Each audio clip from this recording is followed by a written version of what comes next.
Tigong Mindanao. Sa Iligan City, nakatanggap ng livelihood assistance mula sa Department of Labor ang bilanggo ng male dormitory ng Bureau of Jail Management and Penology sa lungsod.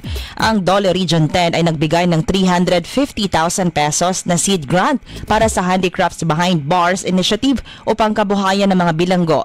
Ito ay sa ilalim ng Dole Integrated Livelihood Program.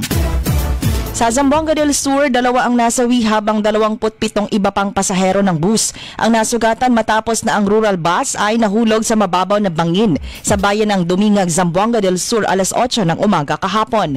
Ang bus ay patungong Pagadian City kung saan ang mga sakay nito ay dadalo sa ROTC training nang mangyari ang aksidente sa barangay Mahayahay at ikinasawi ni Roy Bermudez, 19 anyos.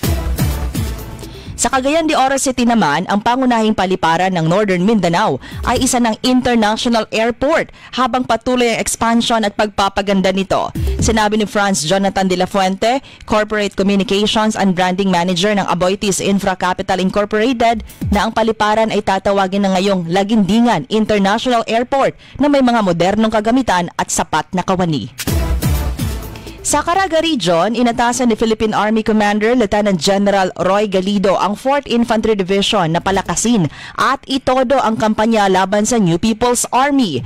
Ayon kay Galido, ang accomplishment ng 4ID ay napakalaki at kailangang ipagpatuloy ang kampanya laban sa mga NPA upang lubusang makamit ang misyon na sila ay tuluyang mabuwag. Tigong Mindanao.